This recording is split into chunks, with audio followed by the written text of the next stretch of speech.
ஆரம்பிக்கலாங்கண்ணா. நம்முடைய பத்திரிகை தொலைக்காட்சி நண்பர்களுக்கு வணக்கம். இன்னைக்கு மிக முக்கியத்துவம் வாய்ந்த பிரச்சனையை சட்டமன்றத்தில் கிளப்பினோம். பாமக சார்பில் குறிப்பாக தமிழக அரசு ஒரு உண்மையை வெளியிட வேண்டும், செய்தி தொடர்ந்து வந்து கொண்டிருக்கிறது என்ற செய்தியை முன்வைத்து பேசினோம். முதலமைச்சர் அவர்களும் பதிலளித்தார்கள். குறிப்பாக அமெரிக்க நாட்டின் நியூயார்க் கிழக்கு நீதிமன்றத்தில் ஒரு வழக்கு பதிவு செய்யப்பட்டிருக்கிறது. அந்த வழக்கில் தமிழ்நாட்டின் பெயரும் உள்ளடக்கி 5 மாநிலங்கள் பெயர் பட்டியலிலே இடம்பெற்றிருக்கிறது. அதில் இந்திய சூரிய ஒளி மின் உற்பத்தி கழகத்தின் சார்பில் மின்சாரம் பெறுவதற்கான ஒப்பந்தம் செய்யப்பட்டதாகவும் அந்த ஒப்பந்தத்தில் முறைகேடுகள் நடந்திருக்கிறது. அது 5 மாநிலங்கள் பட்டியல். அந்த 5 மாநிலங்களில் தமிழ்நாட்டின் பெயரும் இடம்பெற்றிருக்கிறது. இது தமிழ்நாட்டின் பெயர் இடம்பெற்றதற்கு காரணம் சந்தேகத்தை கிளப்பியிருக்கிறது. குறிப்பாக 2020ஆம் ஆண்டு சூரிய ஒளி மின்சாரம் ஒரு யூனிட்டுக்கு 2 ரூபாய், அதன் பிறகு 2 ரூபாய் 1 பைசாவுக்கு வாங்கப்பட்டிருக்கிறது. அதற்கு 2021 அதற்கு பிறகு போடப்பட்ட ஒப்பந்தத்தில் ஒரு யூனிட் மின்சாரம் 2 ரூபாய் 61 பைசா என்றும் தெரிவிக்கப்பட்டிருக்கிறது. ஆகவே இதில் நடந்திருக்கிற முறைகேடு என்ற வெளிவந்திருக்கிற செய்தி உண்மையான செய்தியா அல்லது உண்மைக்கு புறம்பான செய்தியா என்பதைத்தான் அரசு விளக்க வேண்டும் என்று பாட்டாளி மக்கள் கட்சியின் சார்பில் தொடர்ந்து வலியுறுத்தி கொண்டிருக்கிறோம். அதைத்தான் இன்னைக்கு நாங்கள் பேசணும். முதலமைச்சர் அவர்கள் பதிலளித்தார். அதோட இன்னைக்கு தமிழ்நாட்டில் கடுமையான வெள்ளச்சேதம்.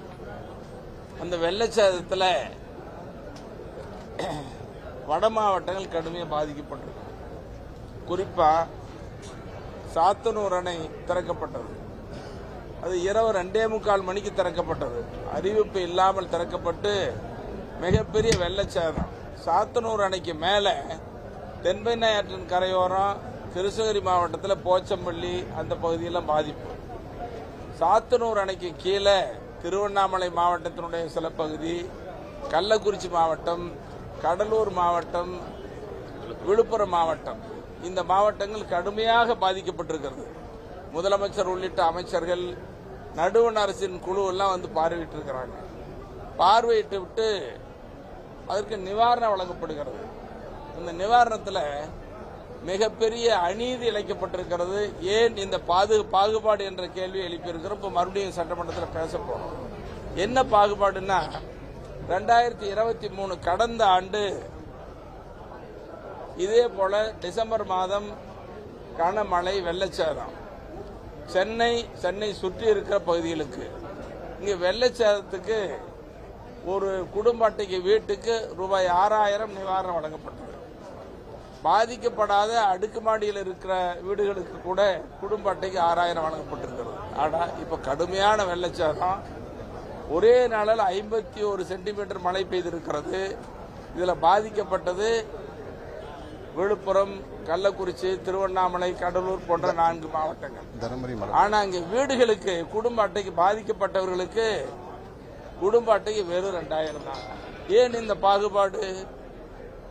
ஆனா டிசம்பர்லேயே கூட சென்னையில் வழங்கப்பட்டதற்கு பிறகு ஒரு வாரம் கழிச்சு தென் மாவட்டங்களில் மழை, தென் மாவட்டங்களில் கடுமையான மழை. அங்க தூத்துக்குடி, திருநெல்வேலி, தென்காசி அந்த மாவட்டங்களில் பாதிக்கப்பட்ட வீடுகளுக்கு குடும்ப அட்டைக்கு 6000 ரூபாய். இது போன வருஷம் நடந்தது. ஆனா சென்னையை ஒட்டிய பகுதியும் தென் மாவட்டங்களிலேயும் 6000 மட்டும் வழங்கிவிட்டு இந்த வட மாவட்டங்களாக இருக்கிற கடலூர், விழுப்புரம், கள்ளக்குறிச்சி, திருவண்ணாமலை போன்ற மாவட்டங்களுக்கு 2000 வழங்கியதன் பாகுபாடு என்ன? ஏன் இந்த அநீதி என்பதைத்தான் வினாவாக எழுப்பியிருக்கிறோம். ஆகவே அரசு இதையெல்லாம் மனதிலே கொள்ளாமல் இவர்கள் மீது என்ன பாவம் செய்தார்கள் என்ற அந்த அக்கறையெல்லாம் விட்டுவிட்டு குடும்ப அட்டைக்கு 6000 ரூபாய் வழங்கணும்.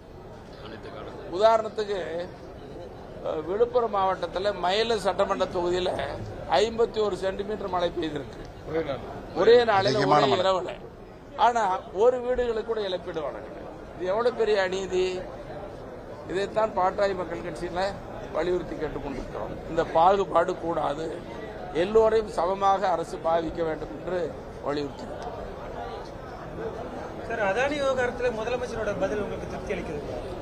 இல்ல, அதானி விவகாரத்தில் முதலமைச்சர் சொன்ன பதில் நான் சந்திக்கலன்னு சொல்லியிருக்காரு. நான் அதானியை சந்திக்கலைங்கிறது சரி, அதுக்குள்ள கூட நாங்க போக விரும்புறோம். அதானியை சந்திச்சாரா இல்லையான்னு சொன்னதுக்கு முதலமைச்சர் அதானியை நான் சந்திக்கவில்லை என்று பதிலளித்து விட்டார். ஆனால் அந்த வழக்கில் தமிழ்நாடு நியூயார்க் கிழக்கு நீதிமன்ற வழக்கில் தமிழ்நாட்டின் பெயர் இருக்கிறது. அது உண்மையா, நடந்தது என்ன என்பதை அரசு விளக்க வேண்டும். திருப்தி இல்லை.